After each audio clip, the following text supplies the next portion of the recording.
I've interviewed experts all around the world about how to integrate renewables into power grids, and they all say the same thing. You need to rely more on markets because sometimes the wind doesn't blow and the sun doesn't shine, and power grids and regions have to share electricity with each other, and that means a greater reliance on an expansion of electricity markets.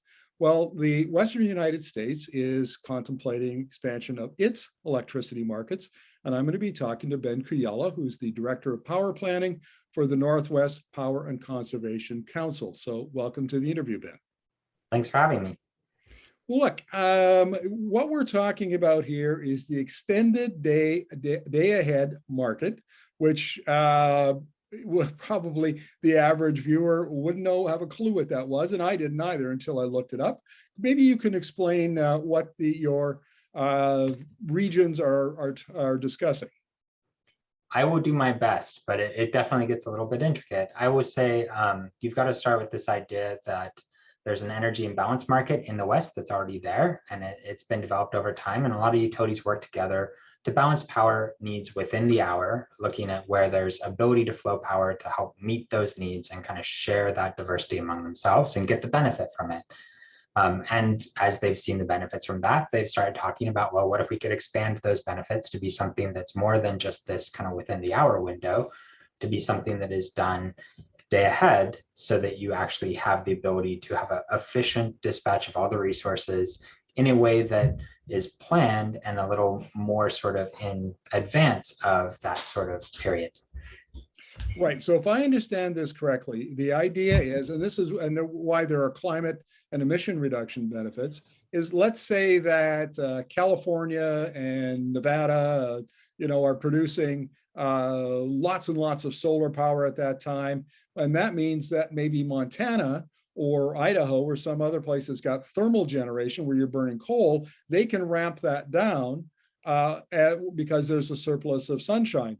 And that way, if there's a shortage of hydro in California, then you can get solar from anyway. You can move those electrons around, but use the thermal resources, the polluting resources, as little as possible. Yeah, that's certainly part of it. Although I want to say that this already happens in today's markets. You're already incentivized. If somebody's producing solar and they can produce more of it than they need, they're incentivized to go out and try to sell it to somebody, and that person is incentivized to dispatch down their thermal resources.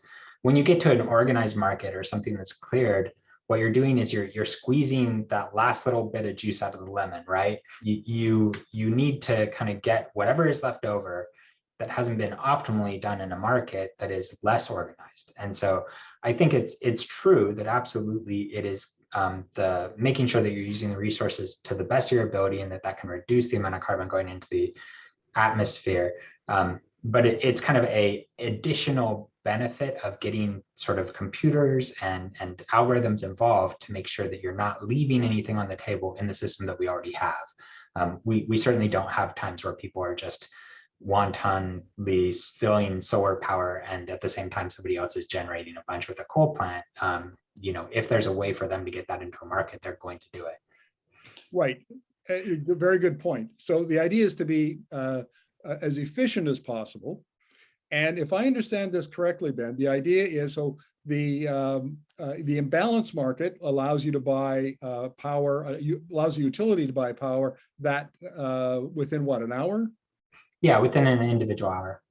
Right, and the new market, the extended day ahead, you'd buy it a day ahead. Yeah, and kind of arrange it for each hour a day ahead so that you can kind of have it on a rolling basis, I believe is the structure. Right, and is this the expansion of the market? Are you also bringing in new jurisdictions or new utilities?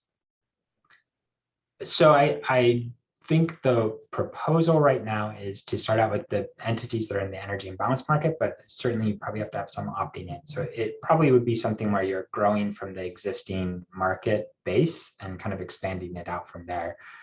Now, I will say a lot of utilities in the West are already in the energy imbalance market. So it's a pretty big market when it comes to just the territory it covers, or they have said that they're going to sign up. There are some people who are still onboarding into that market. Gotcha. And this is important, I think, an important lesson for Canada, Ben, because Up here, we have, our own little provincial silos. Every province is responsible and for their electricity. And they usually have a crown corporation, it's owned by the government, and they only trade they trade north and south, but not very much east and west. But if they're going to integrate more wind and solar into those markets, it's these kinds of arrangements that they're being pioneered in Western United States seem to be a good lesson for what where Canada might need to go in then maybe 5, 10, 20 years down the road. Well, you're the expert on Canada, but I would say that markets help in a lot of different settings. And it's not just the Western United States. Obviously, there's the markets in Europe, there's markets in the Eastern US that have already done a lot towards this. And so I think it's something that when you look at an increasing penetration of renewables, a lot of people look around and see markets being a pretty good method to do your best to integrate those in and to get the most value out of them that you can when they're installed. Within your area that you're doing planning for, what's the outlook for wind and solar and batteries? So we have a lot of utilities that are already pursuing combined projects where you have things like solar, wind, and batteries all co-located in a single project.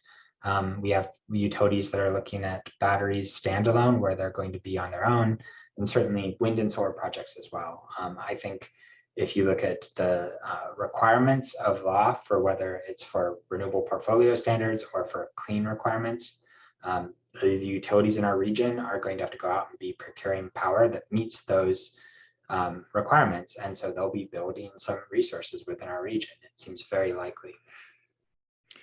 Well, Ben, these are exciting times in the electricity industry, and I don't think anybody said that for a long time. As economies electrify and the switches on to renewables and clean energy. So thank you very much. Always appreciate your insights. My pleasure.